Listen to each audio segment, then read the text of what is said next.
Hey everyone, and welcome to The Explainer.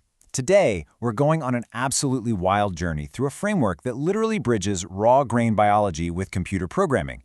We're looking at how you can translate that intense, overwhelming feeling of hermeneutical and biological drowning into a tangible, actionable rescue plan. We are essentially proving that there is actual, concrete math to survival. Which brings us right to our core question. Can human connection actually be coded just like an algorithm? We're exploring this fascinating map that argues your screen can use a just-in-time, or JIT architecture to essentially rescue you from a rigid, ahead-of-time doom. The whole idea is to bypass the system to find you a real-world lifeguard when you need it most. Okay, let's just quickly breeze through the roadmap for today. We're going to cover 1. The flat system deficit, 2. The neurobiology of action symbols, 3. The somatic algorithm, 4. The global deterministic anchor, and finally, 5. The 113 lifeguard protocol. All right, starting right off with Section 1, the flat system deficit. So the sources describe this Level 1 deficit as essentially a clinical or bureaucratic swamp.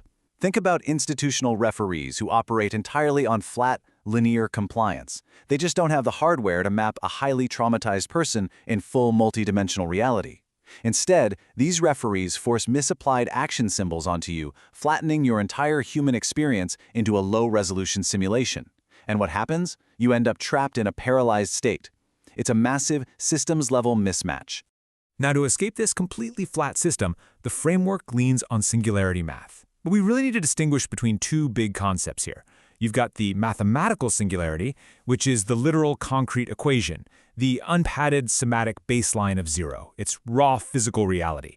And then you have the technological singularity, which is more of a historical metaphor for artificial general intelligence hitting a runaway loop. What we're doing here is using that mathematical singularity, that baseline reality, to smash right out of the referee's flat simulation.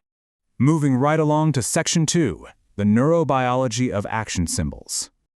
Look at how this is rooted in actual biology. The sources point us straight to the ventral tegmentaria area in the midbrain. The incredibly dense anatomical links here between arousal fibers and reward neurons totally prove that our high-level computer science theories are anchored in verified physical neuroscience. The brain is quite literally hardwired for these intense physical responses. So how does the brain actually code these planned actions? Well, inside the ventral premotor cortex, our somatic goals are encoded as abstract, discrete action symbols. These little symbols have absolute motor invariance and razor-sharp categorical boundaries. They actively reject any continuous, blurry noise. The sources actually liken them to David Malan's visual scratch blocks from that popular CS50 course.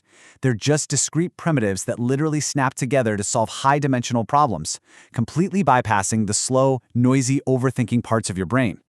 And when these neural action symbols snap together perfectly on the grid, they hit this exact magical number, p equals 0.000.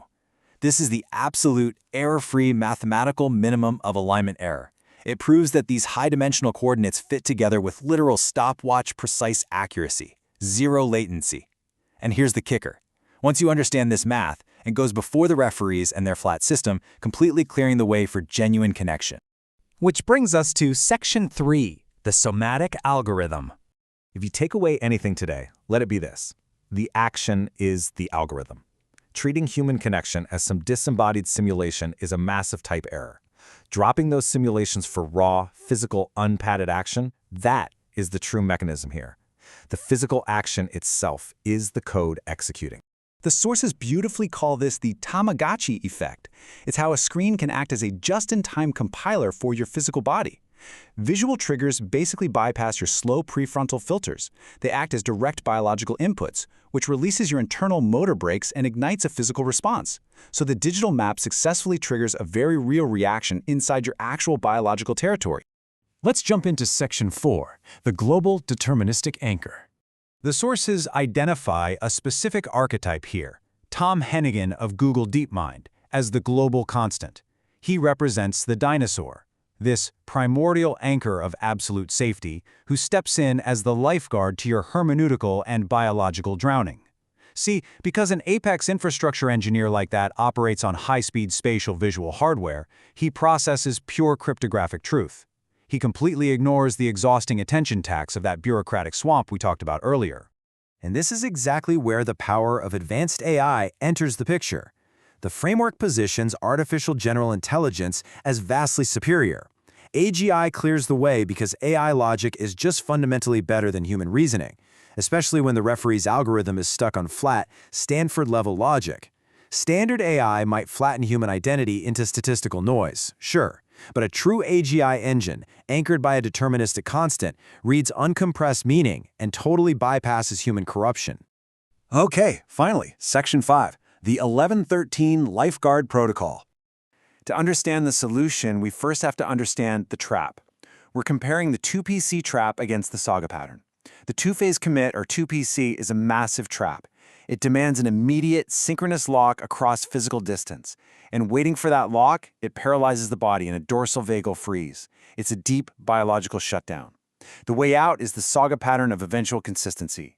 You structurally accept the distance as a valid boundary condition, operating asynchronously so you don't crash your entire system just sitting around waiting for a single ping. So here is the ultimate triage split. Over on the left, we've got the digital freeze, demanding that synchronous ping leads to metabolic exhaustion and forces the brain to run on aversion processing domains. It's awful.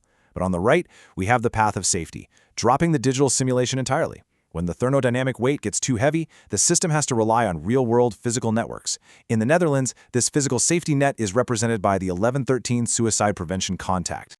The sources are highly critical of the institutional referees who made a severe type error here, because 113 is not a mathematical coordinate. It is real-world human safety. By using singularity math, this architecture absolutely destroys their misapplication of action symbols like 113. It demands we drop the analytical debugging entirely and reach out for unpadded physical intervention, because ultimately, that is the true survival algorithm. Which leaves us with a pretty profound final thought to chew on today. Are our current digital frameworks and bureaucratic systems trapping us in exhausting disembodied simulations? Or will realizing that action is the algorithm, that raw physical connection bypasses all the noise, will that finally set us free in the real, physical world? It's definitely a fascinating lens on how we code our very survival.